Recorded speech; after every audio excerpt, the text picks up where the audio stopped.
Hello दोस्तों, कैसे हो? चलो आज हम एक नए बहुत इंटरेस्टिंग टॉपिक के बारे में डिस्कस करने जा रहे हैं, उसको पढ़ने जा रहे हैं, जिसका नाम है P block group system chemistry. ठीक है, तो ग्रुप सिस्टम में कौन कौन से एलिमेंट्स होते हैं इसको हम समझते हैं। ठीक है, ग्रुप सिस्टम में कौन कौन से एलिमेंट्स होते हैं इसको समझते हैं, कौन कौन से होते हैं।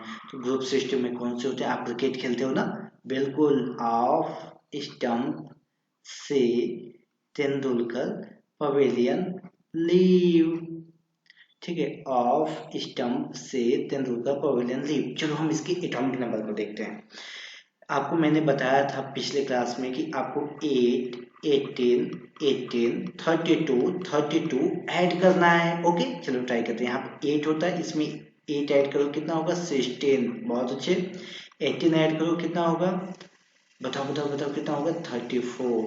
ठीक है, फिर 52, 32 ऐड करो कितना होगा? 84। फिर 32 ऐड करो कितना होगा? बताओ। बहुत अच्छे, 116। वाओ, ग्रेट, बहुत अच्छे आप लोगों को। ठीक है, ये आप लोगों को समझ में आया होगा। इसके बारे में सारा चीजें आपको केमिस्ट्री इसकी समझ में आएगी। देखा,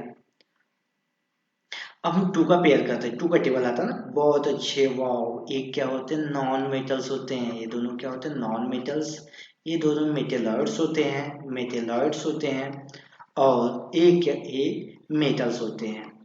मीन्स शुरू के दो क्या होते हैं? नॉन मेटल्स, उसके बाद वाले मेटलर्स, और जो लास्ट वाले होते हैं वो मेटेलिक कैरेक्टर्स होते हैं। ये मैंने समझ लिया। अब हम देखते हैं पाए कहाँ जाते हैं, इनका ऑकरेंस कहाँ होता है, इसके बारे में हमें देखना है। ठीक है, अगर हम बात करें ऑक्सीजन की, तो ऑक्सीजन के बारे में मैंने आपको बताया लास्ट क्लास में। आपने पढ़ा नाइट्रोजन पर। नाइट्रोजन कितना पता है? कितना? 78% नाइट्रोजन पाया जाता है, तो 20.94% ऑक्सीजन पाया जाता है बाई वॉल्यूम। 20.9% क्या होता है? ऑक्सीजन पाया जाता है by volume in our atmosphere. और लगभग 46.6% ऑक्सीजन फाउंड इन कहाँ पाया जाता है? कहाँ पाया जाता है? अर्थ क्रस्ट में। बताओ, अर्थ क्रस्ट में। अर्थ क्रस्ट में तो मिट्टी जिसमें आप देखते हो। ठीक है, और बहुत लेस अमाउंट में, यानी कि 0.003 to 0.001% ये पाया जाता है अर्थ क्रस्ट में। ठीक है, ये जो ऑक्सीजन होता है, ये oxygen by mass earth crust में पाया जाता है। ठीक है, बाई मास की बात हम कर रहे हैं, ध्यान देना। अब ये इतना पाया जाता है, ये तो आपको समझ में आ गया। ओके, लेकिन अब बहुत इंपॉर्टेंट चीज है, इस बेस पर क्या आपको समझ में आया? Oxygen is the most abundant elements. सबसे ज्यादा पाए जाने वाला एलिमेंट्स कौन सा होता है? ऑक्सीजन होता है। ठीक है, ये आप लोगों को समझ में आ गया होगा। चलो ठीक है, हम इसको देखते हैं। अब इसके बाद हम समझते हैं सल्फर कहाँ पाए जाते हैं, दूसरे एलिमेंट्स के बारे में भी हम देखते हैं। ठीक है, तो चलो, जो सल्फर होता है, इस सल्फेट के रूप में ओर में पाए जाते हैं या सल्फाइड के रूप में ओर में पाए जाते हैं। सल्फेट में आपने आपके हाथ जी कभी हाथ में चोट लगी हो, हाथ टूट जाता है, तो क्या होता है? प्लास्टर ऑफ पेरिस लगाया जाता है ना, वो जिप्सम से बनता है। क्या होता है? कैल्शियम सल्फेट डाइहाइड्रेट को जिप्सम कहते हैं, जिप्सम के रूप में पाया जाता है। प्लास्टर ऑफ पेरिस में भी पाया जाता है। इसके अलावा इसको क्या कहते हैं? जिप्सम। याद कर लेना, इसको क्या बोलते हैं? जिप्सम, जिप्सम के रूप में। दूसरा होता है एप्सम। एप्सम में क्या होता है? मैग्नीशियम। कैल्शियम है तो मैग्नीशियम का सॉल्ट इंटू 7H2O, 7H2O। ठीक है, उसके बाद एक कहाँ पाए जाते हैं? इसके बाद एक बेरियम के सल्फेट के रूप में बेराइट और में पाए जाते हैं। ठीक है, बेरियम सल्फेट के रूप में। ये तो हो गया सल्फेट फॉर्म में पाए जाते हैं।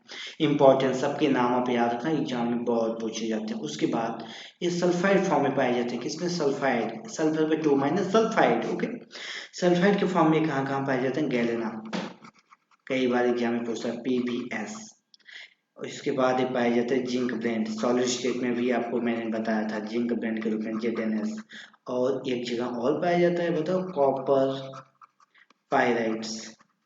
कॉपर पायराइड्स के रूप में पाए जाते हैं, कॉपर आयरन सल्फाइड। ठीक है, इस फॉर्म में ये पाए जाते हैं। कॉपर एक आयरन 1 सल्फाइड 2, ठीक है, ऐसे इस फॉर्म में पाए जाते हैं। जो इसके अदर एलिमेंट्स होते हैं, ठीक है, इसके जो अदर एलिमेंट्स होते हैं वो अब कौन कौन से बचे, टेलोरियम बचा, ठीक है, पोलोनियम बचा, इन सब के बारे में भी देखते हैं, ठीक है। चलो हम समझते हैं सबके बारे में।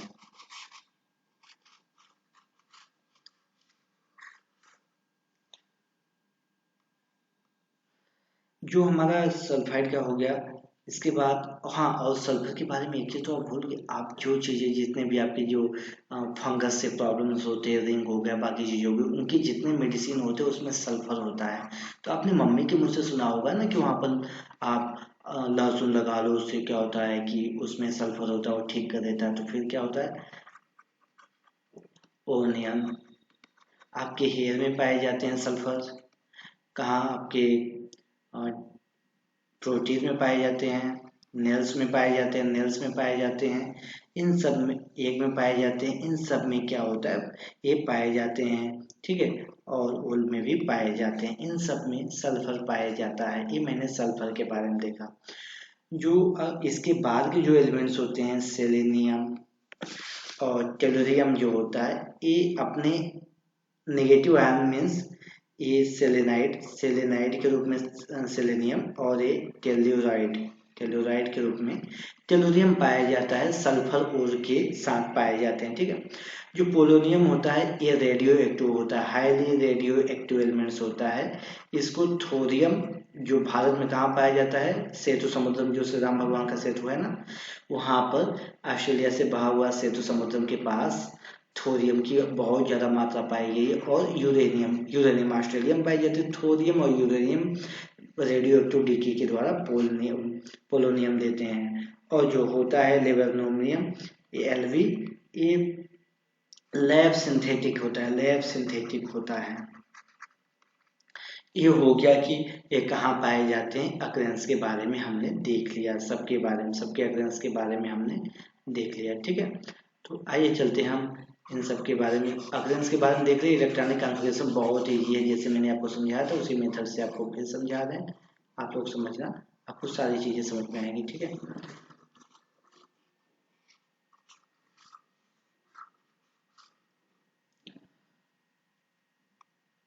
ध्यान देना, इलेक्ट्रॉनिक कॉन्फ़िगरेशन कौन कौन से होते हैं, oxygen, sulphur, selenium, tellurium, polonium, और उसका भी देख सकते हो 8, 16, 30, इसका 34, 52 और इसका 84 होता है।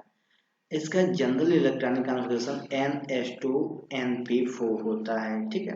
तो जैसे मैंने आपको बताया, S पहले में क्या होता है, S होता है केवल, सेकेंड सेल में क्या होता है, S और P होता है, P और S होता है, थर्ड सेल में क्या होता है, D होता है, P होता है, S होता है, और फोर्थ सेल में क्या होता है, FDP और S होता है। इनका स्क्वायर कर लो, S के स्क्वायर मतलब PS DPS के स्क्वायर मतलब DPS FDPS स्क्वायर मतलब FDPS FDP और S, ठीक है। नंबरिंग S की नंबरिंग 1 से करनी होती है, ठीक है, 7, 8। P की नंबरिंग 2 से करनी होती है,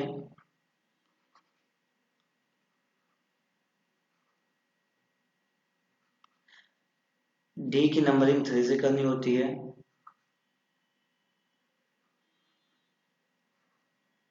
और F की नंबरिंग 4 से करनी होती है, 4, 5, ठीक है। इसमें क्या करना है आपको, NH2 NP3 ये सेकेंड सेल में पाए जाते हैं, थर्ड में, ये फोर्थ में, ये फिफ्थ, ये सिक्स्थ में पाए जाते हैं। आपको किसका करना है, मान लो हम सेलेनियम का देखते हैं, तो सेलेनियम किस में पाया जाता है, 2, 3, 4 में, तो 4s2 4p4 होगा। तो आपको 4s2 4p और 4s, ठीक है। तो 4s2 इसको हम कलर चेंज कर लेते हैं, कलर चेंज करेंगे तो थोड़ा सा अच्छा आपको लगेगा। 4p में 4 भरो और s में 2 भरो, इसके पहले जितने उसको मैक्सिमम भरो, d में 10 होता है, p में मैक्सिमम 6 होता है, s में 2 होता है, p में 6 होता है, s में 2। ये हो गया जनरल इलेक्ट्रॉनिक कॉन्फ़िगरेशन। आप इस बेसिस पर अदर एलिमेंट्स का भी देख लेना है, ठीक है। हम नेक्स्ट स्लाइड पर आते हैं। Atomic and ionic radii, atomic and ionic radii की यहाँ पर बात की गई है, ध्यान देना। एटॉमिक एंड आयनिक रेडियाई की बात की गई। आप जानते हो टॉप टू बॉटम जाने पर, टॉप टू बॉटम जाने पर नंबर ऑफ सेल ऐड होते हैं। नंबर ऑफ सेल ऐड होने पर क्या होता है, साइज इनकी इंक्रीज होती है। तो टॉप टू बॉटम जाने पर साइज इंक्रीज होती है। साइज इंक्रीज होगा तो क्या होगा, इनकी टॉप टू बॉटम जाने पर साइज इंक्रीज होती है, लेकिन आयनाइजेशन एंथैल्पी डिक्रीज होगा, इलेक्ट्रॉन गेन एंथैल्पी भी क्या होगा, इसका डिक्रीज होगा। ठीक है, अब देखते हैं यहाँ पे एक आयोनाइजेशन एंथैल्पी की बात होती है। क्या होता है, किसी भी एलिमेंट से, आइसोलेटेड गैसेस एलिमेंट से एक इलेक्ट्रॉन को रिलीज करने के लिए जितनी एनर्जी देनी पड़ती है, अभी ये गैस के फॉर्म में एक इलेक्ट्रॉन इससे आप रिलीज कर लो, जो एनर्जी आपको देनी पड़ती है, रिक्वायर्ड एनर्जी होती है, उसको आयोनाइजेशन एंथैल्पी कहते हैं। आप जानते हो ग्रुप 16 एलिमेंट्स का NH2NP4 होता है। ग्रुप 15 एलिमेंट्स का होता है NH2NP3 होता है। ये हाफ फील्ड है, हाफ फील्ड नहीं है, तो ग्रुप 15 का आयोनाइजेशन एंथैल्पी ज्यादा होगा because they are more stable due to half filled orbitals. ठीक है, सो यहाँ पर होगा जो first ionization enthalpy of group 16 is lesser than first ionization enthalpy of group 15 due to half filled of electron. लेकिन ध्यान रखो, अगर एक इलेक्ट्रॉन यहाँ से दे देगा, अगर एक इलेक्ट्रॉन से दे देगा तो 4 से 3 हो जाएगा और 2 हो जाएगा। अब हाफ फील्ड इलेक्ट्रॉन्स कौन हो गए, अब ग्रुप 15 का हाफ फील्ड इलेक्ट्रॉन हो गया एक इलेक्ट्रॉन देने के बाद। तो second ionization enthalpy of group 16 is greater than second ionization enthalpy of group 15। ये भी इंपॉर्टेंट है, प्लीज इसको याद रखना। ठीक है, ओके, ये हो गया electron gain enthalpy. Electron gain enthalpy क्या होता है, टॉप टू बॉटम जाने पर डिक्रीज होता है, लेकिन ऑक्सीजन की इलेक्ट्रॉन गेन एंथैल्पी लेस होती है देन सल्फर से। ऐसा क्यों होता है, क्योंकि ऑक्सीजन में क्या होता है, ऑक्सीजन की साइज इतनी होती है, सल्फर गैसी होती है। एक इलेक्ट्रॉन अगर इसमें ऐड करोगे तो क्या होगा, इंटर इलेक्ट्रॉनिक रिपल्सन होगा, इंटर इलेक्ट्रॉनिक रिपल्सन का कारण क्या होगा कि वो एनर्जी रिलीज नहीं करेगा जितना करना चाहिए। ठीक है, जबकि सल्फर के केस में क्या होता है, इसका साइज बड़ा होता है, इसमें लो इंटर इलेक्ट्रॉनिक रिपल्सन लो होगा। ठीक है, इसलिए सल्फर की इलेक्ट्रॉन गेन एंथैल्पी ज्यादा होती है देन ऑक्सीजन। इतना आप लोगों को बहुत अच्छे से समझ में आएगा। अब देखते हैं एक प्रॉब्लम समझते हैं। Elements of group 16 generally show lower value of first ionization enthalpy compared to corresponding period of group 15. Why? Due to half-filled electronic configuration of group 15 elements। ये आपको समझ में आए होंगे। चलो हम नेक्स्ट स्लाइड पर देखते हैं। फिजिकल प्रॉपर्टी के बारे में हम यहाँ पर समझते हैं। ठीक है, अगर हम फिजिकल प्रॉपर्टी के बारे में देखें तो जैसा कि मैंने बताया आपको पहले कि ऑक्सीजन, सल्फर, टेलोरियम और पोलोनियम में, और लास्ट वाले भी जो एलिमेंट्स है, ये दोनों क्या होते हैं, नॉन मेटल्स, ए मेटेलॉइड्स, ये दोनों मेटलॉइड्स होते हैं। ए और एलवी क्या होता है, ये मेटल्स होते हैं। ये आपको मैंने पहले ही बता दिया। ठीक है, और दूसरी चीज, ये जितने एलिमेंट्स होते हैं आल्सो एलोट्रॉप, इनके एलोट्रॉप होते हैं। ठीक है, जैसे ऑक्सीजन की O2 O3। एलोट्रॉप क्या होते हैं कि सेम एलिमेंट, कोई भी एलिमेंट्स एक से अधिक फॉर्म में हो, ठीक है, एक से अधिक मॉलिक्यूलर फॉर्म में हो तो उसको हम एलोट्रॉप कहते हैं। ये आपको जैसे सल्फर क्या होता है, S8 के फॉर्म में होता है। ठीक है, सल्फर का ऐसा होता है। दूसरी बात, इनके अगर बॉइलिंग पॉइंट और मेल्टिंग पॉइंट की बात की जाए तो टॉप टू बॉटम जाने पर boiling point and melting point increase होता जाता है due to atomic weight increase होने की वजह से होता है। ठीक है, ये आप लोगों को इतना तो समझ में आ रहे होंगे। ऑक्सीजन के अलावा बाकी जो जितने भी होते हैं वे सब सॉलिड के फॉर्म में होते हैं, ऑक्सीजन सॉलिड के फॉर्म में नहीं होता है। ओके, ये रहे इसके फिजिकल प्रॉपर्टी के बारे में मैंने आपको समझाया है। ओके, अब हम सबसे इम्पोर्टेंट, एक बहुत इम्पोर्टेंट है anomalous behaviour of oxygen, oxygen group का सबसे छोटा होता है, दुलारा प्यारा होता है, छोटे बच्चे मनमानी तो करते हैं, ये भी मनमानी करता है। क्यों होता है? क्योंकि सबसे छोटा प्यारा बच्चा होता है, स्मॉलर साइज होती है, स्मॉलेस्ट साइज होती है, ठीक है। दूसरा क्या होता है? ये बहुत नटखट होता है, मीन्स स्ट्रॉन्ग या मोर इलेक्ट्रोनेगेटिविटी, इलेक्ट्रोनेगेटिविटी इसकी सेकेंड मोस्ट होती है, इसकी सेकेंड मोस्ट होती है। फ्लोरीन के बाद सबसे ज्यादा इलेक्ट्रोनेगेटिविटी ऑक्सीजन की होती है। और थर्ड पॉइंट होता है ऑब्सेंस ऑफ डी ऑर्बिटल्स। इनके पास डी ऑर्बिटल्स या डी सबसेल न होने की वजह से ये एबनॉर्मल बिहेवियर शो करते हैं। ये मैक्सिमम 4 कोवैलेंसी शो करेंगे, मैक्सिमम 4 कोवैलेंट बॉन्ड शो कर सकते हैं, ठीक है। क्यों? क्योंकि सब ऑक्सीजन की क्या होता है 1s2 2s2 2p4, पी में कितने ऑर्बिटल्स होते हैं 3 और एस में 1, तो टोटल ऑर्बिटल 4 होने का नहीं मैक्सिमम 4 कोवैलेंसी शो कर सकते हैं। ये रीजन होता है एनॉमलस बिहेवियर होता है ऑक्सीजन का। क्यों होता है फिर से समझिए, स्मॉल साइज, स्ट्रॉन्ग इलेक्ट्रोनेगेटिविटी और absence of D orbitals. Okay, ये आपको इतना। अब हम केमिकल प्रॉपर्टी के बारे में समझते हैं। केमिकल प्रॉपर्टी को समझने के लिए हमें जरूरी है कि ऑक्सीडेशन स्टेट। ऑक्सीडेशन स्टेट क्या होता है? किसी भी मॉलिक्यूल्स एटम स्पीसीज पर डायरेक्ट या इनडायरेक्ट, अपीयरिंग या नॉन अपीयरिंग, मतलब प्रत्यक्ष अप्रत्यक्ष दिखने वाले चार्ज को हम ऑक्सीडेशन स्टेट कहते हैं, ठीक है। तो इनका इलेक्ट्रॉनिक कन्फॉर्मेशन NH2NP4 होता है, NH2NP4 इनका जनरल इलेक्ट्रॉनिक कन्फॉर्मेशन। और देखा जाए आउटर मोस्ट में 6 इलेक्ट्रॉन्स होने की वजह से 8 - 6 करने पर माइनस एक क्या होता है 2, तो ये -2 ऑक्सीडेशन स्टेट शो करते हैं। लेकिन टॉप टू बॉटम जाने पर यहाँ क्या देखते हैं, नॉन मेटल से मेटल्स, फिर मेटलाइट्स, फिर मेटल, यानी कि नॉन मेटल से मेटल्स का कैरेक्टर आ रहा है, तो ऊपर से नीचे आने पर -2 ऑक्सीडेशन स्टेट नहीं बनेगा या लेस स्टेबिलिटी होगी। जो पोलोनियम होता है ये -2 ऑक्सीडेशन स्टेट नहीं शो करता, बहुत ही रेयर शो करता है। आउटर मोस्ट में टोटल कितने, या तो पी के चारों इलेक्ट्रॉन को अगर रिलीज करेगा तो +4, और एस के भी इलेक्ट्रॉन को अगर रिलीज करेगा, अगर डोनेट करेगा +6। तो आप जानते हो इनर्ट पेयर इफेक्ट की वजह से जो एस के इलेक्ट्रॉन्स हैं, ठीक है, यहाँ एस के इलेक्ट्रॉन से बॉन्डिंग में पार्टिसिपेट नहीं करेगा, मीन्स टॉप टू बॉटम जाने पर +6 ऑक्सीडेशन स्टेट की स्टेबिलिटी डिक्रीज होगी और +4 ऑक्सीडेशन स्टेट की स्टेबिलिटी इंक्रीज होगी, +4 ऑक्सीडेशन स्टेट की स्टेबिलिटी इंक्रीज होगी और +6 ऑक्सीडेशन स्टेट की स्टेबिलिटी डिक्रीज होगी due to inert pair effect. इस बेस पर ही केमिकल रिएक्शन है। अब चलो हम उसको समझते हैं कौन कौन से केमिकल रिएक्शन है। ओके, नेक्स्ट स्लाइड में हम देखते हैं रिएक्टिविटी विद ऑक्सीजन, ठीक है। अब ध्यान देना, रिएक्टिविटी विद ऑक्सीजन की बात हम यहाँ करते हैं।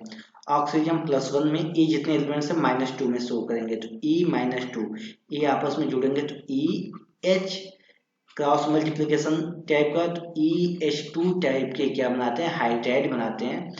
H2O, H2S, H2TE, H2PO, H2SC, ये सारे होते हैं। तो जानते हो ऊपर से नीचे जाने पर साइज इंक्रीज होती है, तो एलिमेंट्स और हाइड्रोजन की जो बॉन्ड लेंथ होती है, बॉन्ड लेंथ इंक्रीज होती है। अब जितना ज्यादा रिश्ते में दूरियां होंगी उतना ज्यादा उसका स्ट्रेंथ डिक्रीज होगा। तो रिश्ते में अगर बॉन्ड की दूरियां ज्यादा हो गई तो रिश्ता क्या होगा, स्ट्रेंथ क्या होगा, डिक्रीज होगा। स्ट्रेंथ डिक्रीज होगा मीन्स टॉप टू बॉटम जाने पर ये इनकी स्टेबिलिटी, हाइड्राइड की स्टेबिलिटी डिक्रीज होती जाती है, ठीक है। हाइड्राइड की स्टेबिलिटी डिक्रीज होती जाती है टॉप टू बॉटम जाने पर, ठीक है। अब हाइड्राइड की स्टेबिलिटी डिक्रीज होगी मतलब EH बॉन्ड डिक्रीज होगा, डिसोसिएट इजली होगा, तो क्या होगा, इनकी रिड्यूसिंग टेंडेंसी, रिड्यूसिंग पावर क्या होता है, top to bottom T2B, top to bottom क्या होगा, टॉप टू बॉटम इंक्रीज होगा, ठीक है। ये आपको समझ में आ गया। दूसरा कि इनका हम मेल्टिंग पॉइंट और बॉइलिंग पॉइंट की बात करें तो हाइड्रोजन H2O में क्या होता है, हाइड्रोजन बॉन्डिंग होने की वजह से ये एक्सेप्शनल केस शो कर रहा है, तो टॉप टू बॉटम जाने पर जल्दी मेल्टिंग पॉइंट और बॉइलिंग पॉइंट इंक्रीज होता है, मीन्स H2S से ज्यादा H2SC की होगी, इससे ज्यादा H2T और इससे ज्यादा H2PO की, ये होगा इनका मेल्टिंग बॉइलिंग पॉइंट का ट्रेंड। इससे इन सबसे ज्यादा क्या होगा, वाटर का होगा, ड्यू टू एक्सेप्शनल ऐसा होता है, ड्यू टू क्या होगा, हाइड्रोजन बॉन्डिंग की वजह से होगा, ये इसको ध्यान देना। सॉरी, H2S से ज़्यादा वाटर का होगा, H2S से ज़्यादा वाटर का होगा ड्यू टू हाइड्रोजन बॉन्डिंग। ये आपको बहुत अच्छे से इतना समझ में, इसमें कोई प्रॉब्लम नहीं होगी। अब हम इसका रिएक्टिविटी देखते हैं। रिएक्टिविटी, अगर हम इसको देखें तो रिएक्टिविटी किसका ज़्यादा होता है, तो रिएक्टिविटी अगर हम देखें तो ऑक्सीजन के साथ रिएक्शन करके ऑक्सीजन पर हमेशा ऑक्सीजन पर -2 ए एलिमेंट्स +4 और +6 शो करेंगे। तो ध्यान देना, अगर प्लस ई ओ लिखिए, +4 शो करेगा तो +4 का क्रॉस मल्टीप्लीकेशन EO2 शो करेगा किसमें, +4 ऑक्सीडेशन स्टेट में, और EO3 शो करेगा +6 ऑक्सीडेशन स्टेट में। अब दोनों की देखो, E पर +4 चार्ज है, E पर +6 चार्ज है, दोनों में ए और बी की बात करें तो कौन सा ज्यादा एसिडिक होगा, जिसका ऑक्सीडेशन स्टेट जितना ज्यादा होगा उतना ज्यादा एसिडिक होगा, क्योंकि इलेक्ट्रॉन एक्सेप्ट करने की उसकी टेंडेंसी ज्यादा हो गई। इन दोनों में कौन सा ज्यादा एसिडिक होगा, इन दोनों में सबसे ज्यादा एसिडिक EO3 होगा due to higher oxidation state. कौन ज्यादा पोलर होगा, EO3 ज्यादा पोलर होगा, सॉरी ज्यादा कोवेलेंट होगा, क्यों, due to higher oxidation state, polarizability बहुत ज्यादा होगी। ये आप लोगों को समझ में आ रहे होंगे, ठीक है। ओजोन जब रिएक्शन करता है, ऑक्सीजन जब रिएक्शन करता है तो O3 का फॉर्मेशन करता है। बाकी जो एलिमेंट्स होते हैं SiO2 होता है, और और बाकी ऐसे रिएक्शन करते हैं। हम इनको थोड़ा सा और डिटेल से समझते हैं, ठीक है, इनको हम और डिटेल से समझते हैं। तो देखिए, हम आपको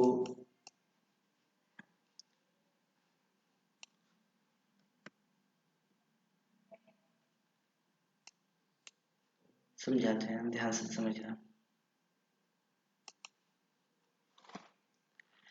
जो H2 होता है, ध्यान देना, O3 जो होता है एक गैस होता है, और SO2 गैस होता है। बाकी जितने डाई +4 ऑक्सीडेशन वाले होंगे, जैसे SiO2 हो गया, TeO2 हो गया, ये सारे सॉलिड के फॉर्म में होंगे, ठीक है। और ऑक्सीजन के नीचे के जितने एलिमेंट्स होंगे, ऑक्सीजन के अलावा बाकी जितने होंगे टेलोरियम तक, ये सब +6 ऑक्सीडेशन स्टेट शो करेंगे, लेकिन पोलोनियम +6 ऑक्सीडेशन स्टेट में लेस स्टेबल होगा, ठीक है। ऐसा क्यों होगा, और ध्यान देना, EO4, EO2 और EO3 की ऑक्सीडेशन स्टेट, अगर स्टेबिलिटी की बात की जाए तो EO3 की स्टेबिलिटी टॉप टू बॉटम जाने पर डिक्रीज होती है, क्योंकि +6 ऑक्सीडेशन स्टेट की स्टेबिलिटी डिक्रीज होती है ड्यू टू इनएक्टिव इफेक्ट, और EO2 की स्टेबिलिटी इंक्रीज होती है। हम रिएक्टिविटी टुवर्ड्स हाइड्रोजन की बात करें तो हाइड्रोजन -1 शो करेगा, ये जितने एलिमेंट्स हैं +4 और +6 शो करेंगे। ऑक्सीजन क्या करेगा, O2F2 बनाता है और OF2 बनाता है, इसी में इसका ऑक्सीडेशन स्टेट OF2 में +2 होता है, O2F2 में +1 होता है ऑक्सीडेशन स्टेट। ये इंपॉर्टेंट है, ध्यान देना, ठीक है। और अगर हम बात करें तो आपको मालूम है फ्लोरीन की सबसे ज्यादा, फ्लोराइड की स्टेबिलिटी, फिर क्लोराइड की, फिर ब्रोमाइड की, फिर आयोडाइड की होती है इनके साथ रिएक्शन करने में, ठीक है। अब हम इनको समझाते हैं कैसे, ध्यान देना। ये टू टाइप्स के, मेनली टू टाइप्स के ही बनाते हैं, EX6 और EX4, और कुछ टाइम EX2 टाइप के भी ये बनाते हैं। मोनो भी बनाते हैं, EX टाइप के मोनो हैलाइड बनाते हैं। जो EX टाइप के होते हैं +6 ऑक्सीडेशन स्टेट, यहाँ पर +4 ऑक्सीडेशन स्टेट, ठीक है। ये ज्यादा एसिडिक होता है, ये एसिडिक नहीं होगा। टॉप टू बॉटम जाने पर +6 ऑक्सीडेशन स्टेट की स्टेबिलिटी डिक्रीज होती है, सो हेक्सा हैलाइड की स्टेबिलिटी डिक्रीज होगी, जबकि टेट्रा हैलाइड की स्टेबिलिटी इंक्रीज होगी। एक्सेप्शनल केसेस में होता है SF6 मोस्ट स्टेबल होता है। इसका हाइब्रिडाइजेशन आपसे पूछ सकता है। सल्फर के आउटर मोस्ट शेल में कितने इलेक्ट्रॉन्स होते हैं, 6। फ्लोरीन के आउटर मोस्ट शेल में 7 इलेक्ट्रॉन्स होते हैं, 6 हैं, 6 7 42 48 हो जाएगा, ठीक है। 8 से डिवाइड करेंगे 6 आएगा, 6 का मतलब sp3d2। इसका जो ज्योमेट्री होगा सल्फर का, इस प्रकार से ऑक्टाहेड्रल ज्योमेट्री इसका होगा, ठीक है, ऑक्टाहेड्रल ज्योमेट्री होगा,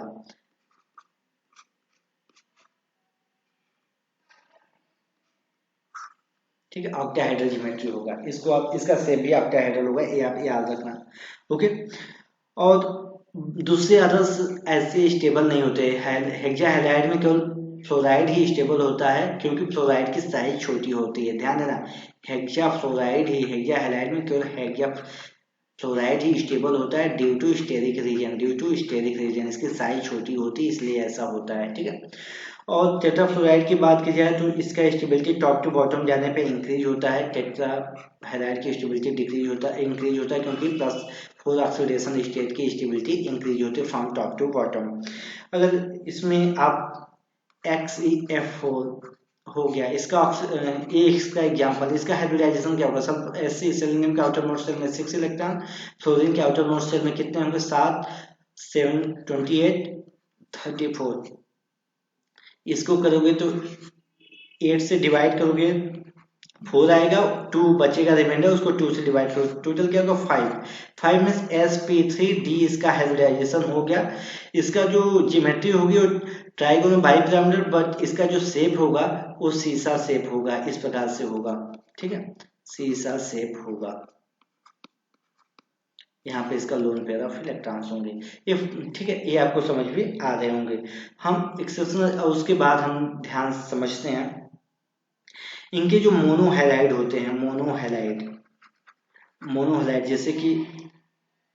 जैसे इनके मोनोहैलाइड की बात करें तो मोनोहैलाइड में ऑक्सीजन के अलावा बाकी सबके मोनोहैलाइड Cl2, ECl2 और EBr2 के रूप में पाए जाते हैं, केवल ऑक्सीजन के नहीं पाए जाते क्योंकि ऑक्सीजन की साइज ज़्यादा छोटी होती है और वहाँ इंटर इलेक्ट्रॉनिक रिपल्सन और स्टेरिक हिंड्रेंस की रीजन होती है, ठीक है। जितने भी ECl2 और EBr2 होते हैं इनकी हाइब्रिडाइजेशन sp4 होता है, sp3 होता है, इनका हाइब्रिडाइजेशन sp3 होता है और इनकी जो ज्योमेट्री होती है वी शेप होती है, वी शेप या बेंट शेप होती है, बेंट शेप इनकी ज्योमेट्री होती है। जैसे हम देखते हैं, एक एग्जांपल देख रहे थे SCCl2 की, मैं भी डाइहाइड्राइड की बात करूँ, मोनोहाइड्राइड को भी बता रहे, SCCl2 की बात करें, आउटर मोस्ट सेल में 6 इलेक्ट्रॉन, क्लोरीन के आउटर मोस्ट में कितने हैं 7, 7, 2 या 40, 20 हो गया। इनका अगर आप बॉन्ड पेयर लोन पेयर निकालो, 2 बॉन्ड पेयर आएगा, 2 लोन पेयर आएगा, तो 2 बॉन्ड पेयर लेने पर 4 का मतलब इसका हो गया, इसका हाइब्रिडाइजेशन sp3 और इसका जो शेप होगा इस प्रकार से बेंट शेप होगा, ठीक है, 2 लोन पेयर होंगे। अब हम मोनोहैलाइड के बारे में आपको बता रहे हैं। मोनोहैलाइड,